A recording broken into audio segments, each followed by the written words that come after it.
Welcome to the Tech Talks Daily Podcast, where you can learn and be inspired by real-world examples of how technology is transforming businesses and reshaping industries in a language everyone can understand. Here is your host, Neil C. Hughes. Welcome back to the Tech Talks Daily Podcast. Now, I last spoke to today's guest back in Feb this year, when, let's face it, the world was a very different place to what it is now.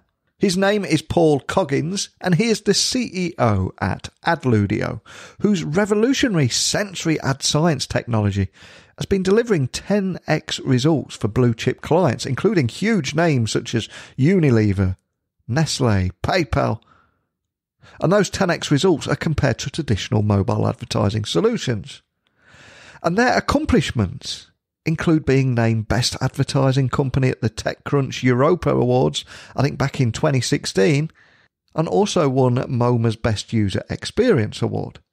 Not to mention being listed in the Sunday Times Tech Track 100 Ones to Watch and ranked in Deloitte's Fast 50 for the second year running. So it's fair to say that they're one of the fastest growing ad tech companies in the UK.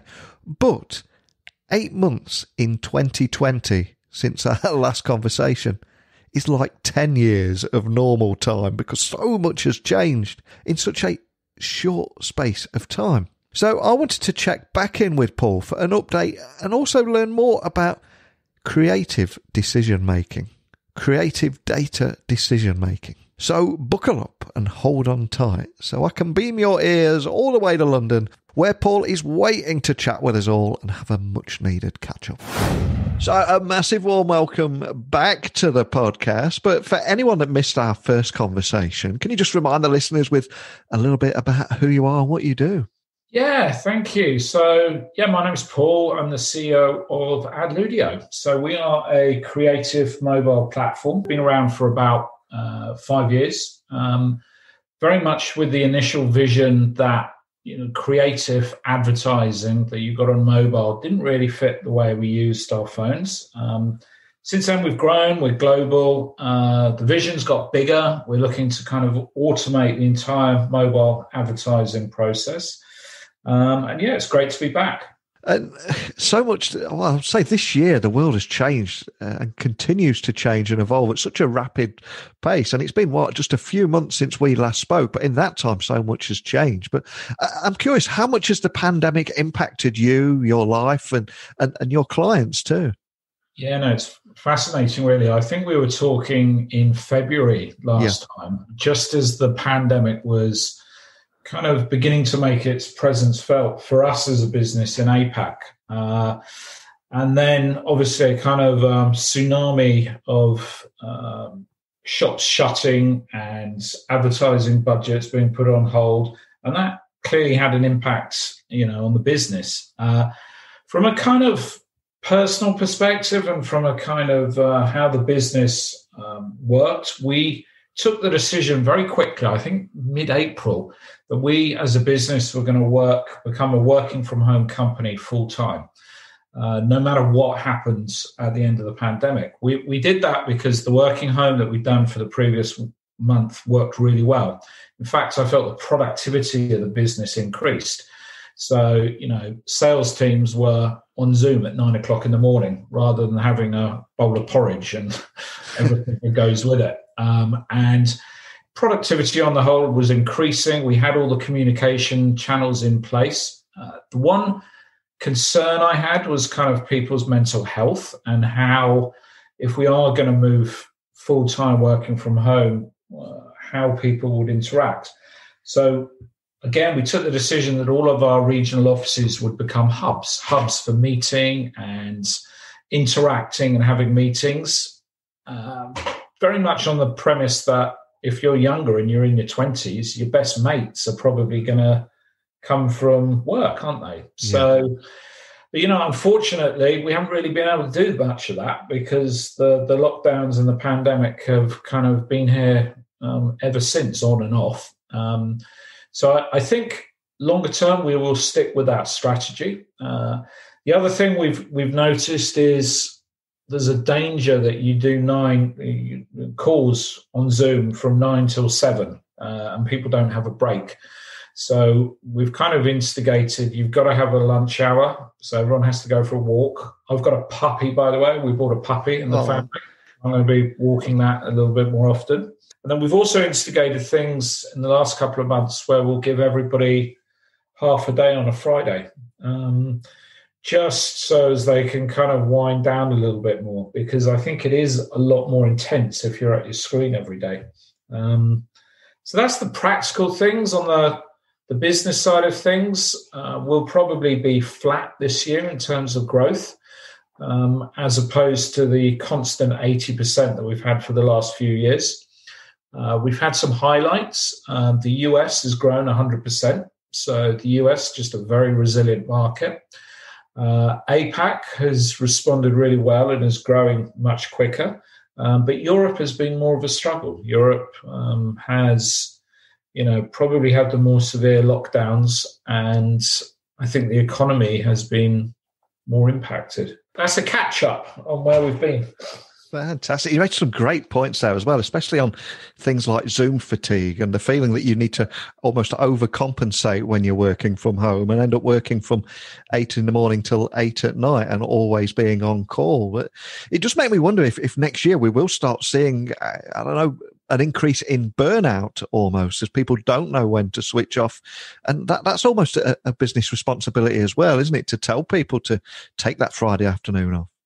It is. I mean, you have to look after the mental health of people a lot more than you might do otherwise. I mean, there are huge benefits from everybody working from home. We don't have that commute. You have more family time. There's, in a way, you can be healthier if you decide to get up and do some exercise, etc. You're a little bit more forced to. At least I am. But there are, like you say, those negatives. Lack of human contact. You can't go out for I'm old enough that everyone used to nip out for a cigarette break. I guess that doesn't happen anymore. But have your tea break or whatever that might be, and your interaction with your colleagues. Those impromptu meetings don't happen as much. So, Zoom fatigue is going to be a big issue. I look at the centre of London at the moment, and it's like tumbleweed going down the main streets, and I think that will take a long time to come back. So I think we're in this as a global economy for the long haul. So we just have to start working out, the pros and cons. Absolutely. And you made some great points there as well about those water cooler moments, coffee breaks, cigarette breaks. No matter where you work in the world, there's always those little moments where people grab those 5 minutes with their colleagues for a cheeky catch up, whether it be work related or not. And of course, another big thing this year is how the entire landscape has evolved, and many businesses are being forced to pivot, obviously making the landscape even more competitive than ever before. So for people that missed our first conversation, can you tell me a little bit more about what Adludio is, and also, most importantly, why it's got an edge over its competitors? Yeah, so as I mentioned at the start, our initial kind of vision was that the ads you get on mobile didn't really work. This is 5 years ago. You were getting repurposed 30-second videos and banners, and yet the way we use our phones is very different. It's interaction, it's touch, it's swipe. So our starting point was to deliver scalable, really good creative that people wanted to engage with, that benefited brands. As I mentioned, since then we've got a broader vision of automating creative or automating mobile advertising, and we do that, I guess, in 3 areas. The first one is that creative. So we've got studios, we've got a global network of designers, and we think we've kind of nailed how to automate as much as possible creative.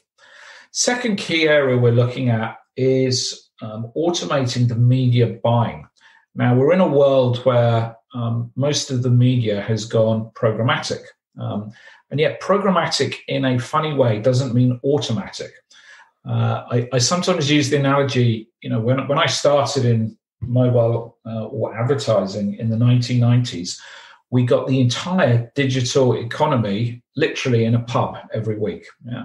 Now you can't go into a pub in London pre-lockdown without bumping into people that are in some way in digital media. And that for me is a bit insane. It should be the opposite. We should be in a digital age. We should be automating everything. So what we've done is we automate the media buying process. So we're automating programmatic. And we do that by building out machine learning algorithms that look not just at the how and where people are interacting with our ads, but also at the creative. And this has two benefits. I mean, firstly, it massively increases the performance because an algorithm is always going to be better than a human. And then secondly, it kind of cuts down on the man hours.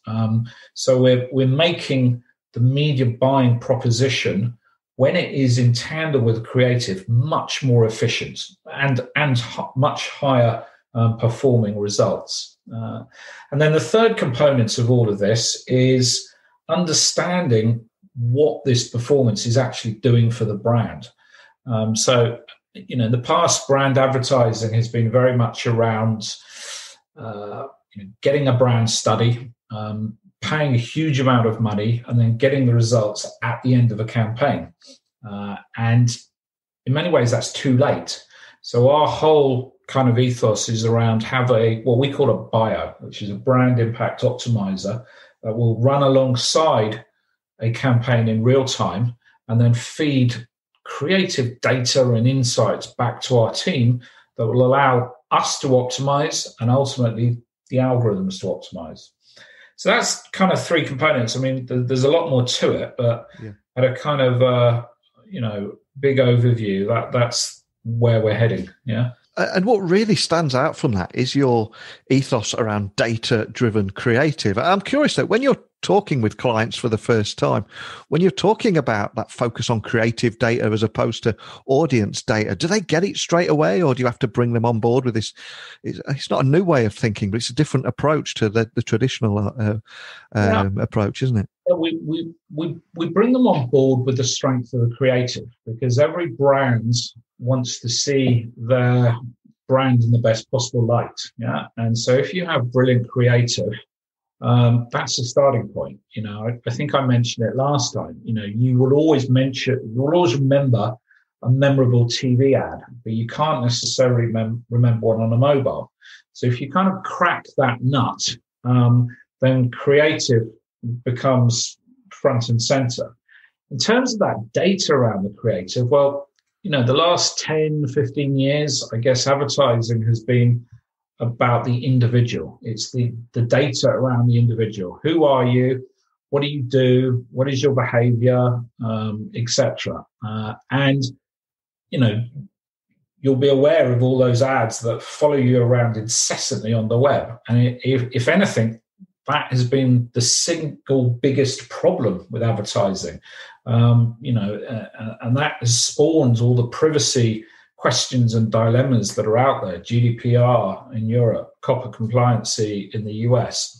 So having a focus back on the data around the creative, not only is compliance, because we're not taking any data around the individual, but it also feeds into that top of the funnel approach to advertising. What pulls somebody into that funnel? It's the creative. It's not the targeting of somebody. It is how strong that creative is. Targeting clearly is important, but frankly, it has to come down a little bit into the middle and the lower part of the funnel. During my IT days, it was always seen as the age of the API that was linking all those different applications and uniting all that data together. But now, of course, it seems like algorithms. It's all about algorithms now that's making sense of that data. So can you tell me more about how you're working with data science or your data science team helps provide that unique approach to engagement for better performance by leveraging that? Yeah, I mean, we're in a way, we're in a lucky position because the last 5 years for us have all been about collecting data around how people and where people are interacting with our ad units. So, and that comes back right down to the very start of our approach, which was in order for an ad to be memorable, you need to interact with it. You need to touch, you need to swipe. And that interaction instills the ad into your memory. So by doing that and by running hundreds of thousands of campaigns, all of them interactive, we have billions of lines of data and billions of lines of code around how, where, what, etc. people are interacting. The clever part is then making sense of that data, and that's where the data scientists come in. I mean, they use a process, I think it's called a Bayesian bandit, which is a kind of much more advanced evolution of A/B testing. I won't go too much to it because I'll probably get it all wrong because it's not my forte. But having all of that data, I mean, algorithms are only so good as the data you've got to power them. You can have an algorithm, but if it hasn't got loads of data, it's not going to work. So our kind of USP and our standout position, I guess, is that we have all that data because of the models that we've been using over the 5 years, which is about interacting. And it's not just about how people are interacting, but it's where. So, as a mobile ad solution, we're very much positioned outside of the social channels. So we work in the premium advertising environments. And most advertising, other than us, has been all about kind of static, whether it's a video or a banner. So having data around where people have interacted, what website people are interacting with, is hugely valuable for advertisers. So not only have we got all this data about the how and the where, we're now beginning to use that data to start predicting what an ad should look like in the future. So we're about to launch what we call our recommendation engine. So the idea being that a D2C or another brand simply uploads a brief into our platform, and from that we will ascertain what type of creative is going to work best for that particular brand. And that really informs the decisions that our designers make around the creative. So you can see here we're using data in a much more kind of esoteric, is that the right word? In a much bigger way than just targeting the consumer. The creative and the data around the creative becomes an intrinsic part of any future campaign. So you have the data, you have this measurement method in place, and also a range of tactics to understand and help businesses understand what decision to make. But for anyone listening, hearing about you guys for the first time, can you possibly share a use case or just help people understand how their brand can leverage all of those tactics to make that real difference? Yeah, so I mean, let's take one of the brands we work with, actually, a company called Simple Feast. They are a D2C. Done very, very well during the last few months of lockdown. They're a kind of food delivery mechanism. So what we do there is they simply upload a brief into our platform. We have a network of designers that will then look at a recommendation of what a creative would look like. They will then build that creative. We will then deliver it on a cost per engagement, ensuring that the right consumers are engaging with the right ad at the right time. Our algorithms will then spit out a few versions of that ad. Longer term, incidentally, we want the algorithms to be able to manipulate those creatives in real time. So as we continually are optimizing it, but again, using algorithms, not people.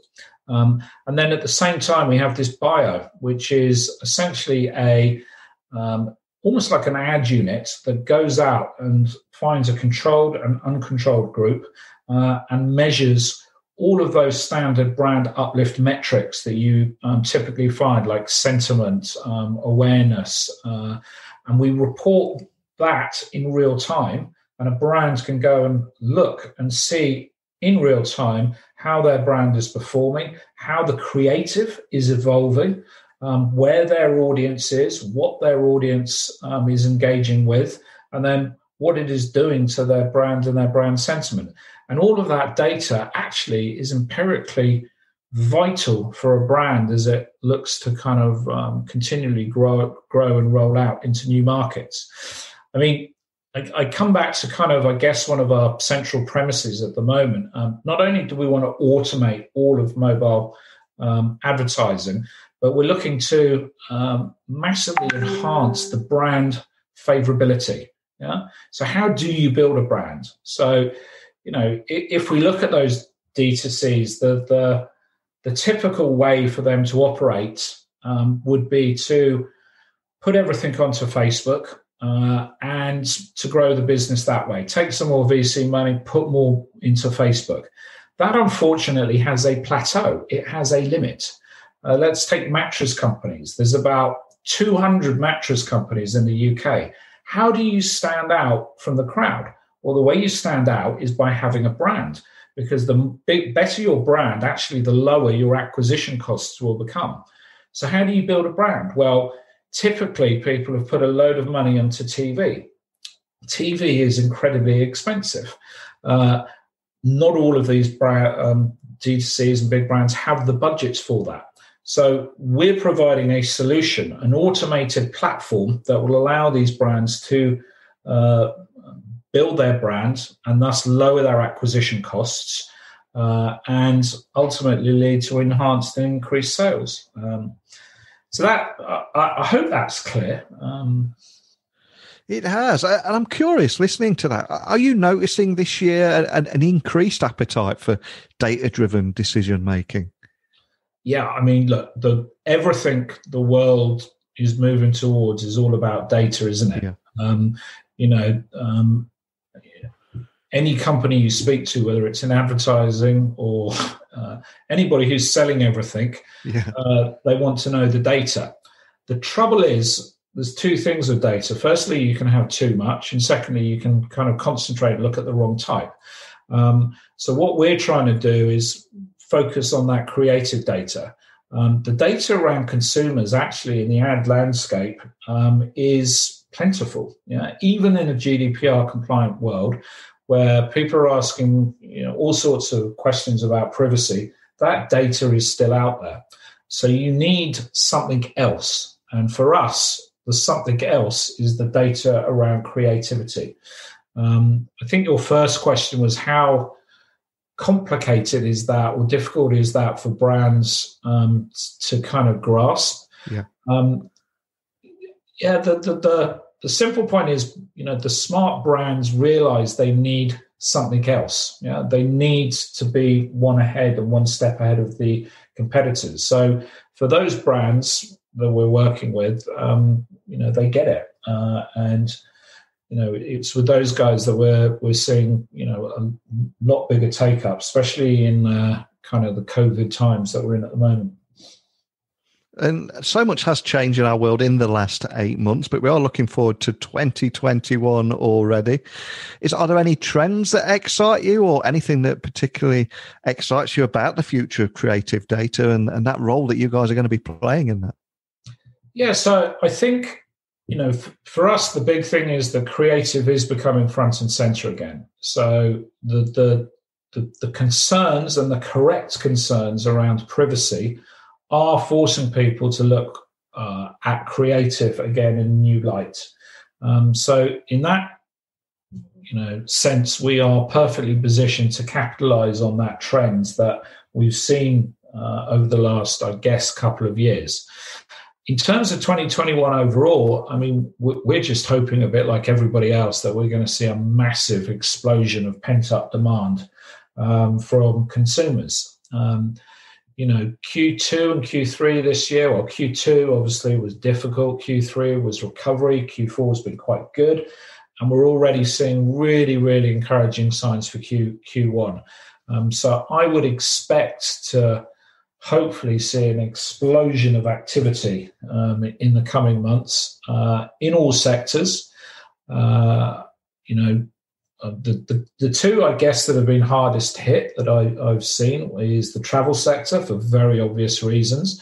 And then secondly, the luxury sector was relatively hard hit, partly because a lot of that retail is done when people are actually traveling. But we're already seeing kind of all of that beginning to pick up. A lot of planning of activity, a lot of kind of stock that perhaps is being stored up, beginning to circle through the retail outlets. So, yeah, my big excitement for next year just is to see everything pick up and explode again, which I'm absolutely certain it will do. And then from us, from a platform perspective, I mean, we got loads of things in the pipe. We're looking at really AR. So,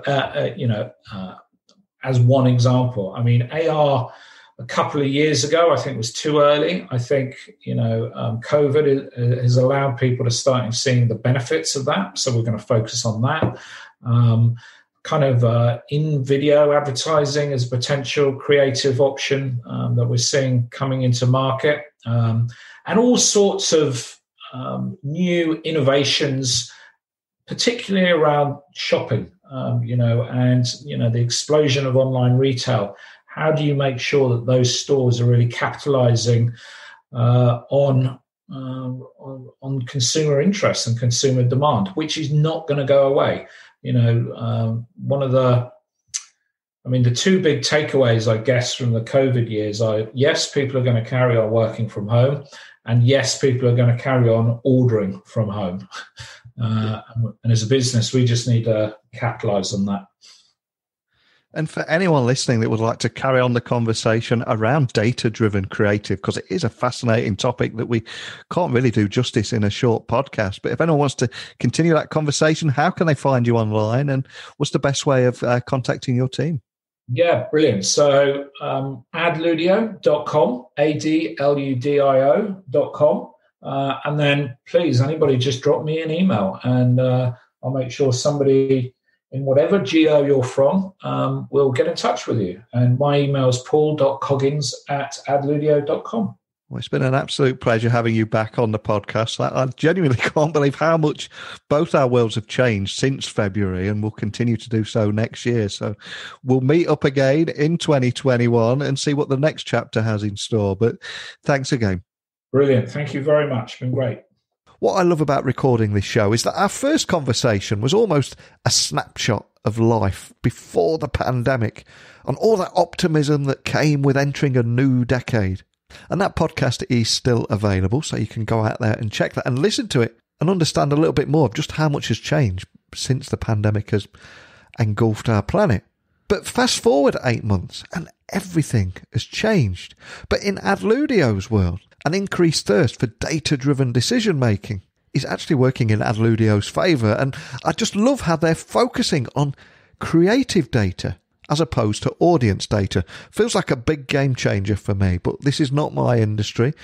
If you're in the world of MarTech, AdTech, feel free to let me know your thoughts on anything we've talked about today by simply emailing me at techblogwriter@outlook.com. My website is techblogwriter.co.uk, and you'll find links to all my social channels there, and also over 1,400 interviews with other tech leaders too, not to mention my show with Citrix and Netgear. Other than that, I'm going to be back here in my podcasting chair bright and early tomorrow. I cordially invite you to join me, but if not, have no fear. Just a big thank you for listening, and until next time, don't be a stranger. Thank you for listening to the Tech Talks Daily Podcast with Neil C. Hughes. Remember, technology works best when it brings people together.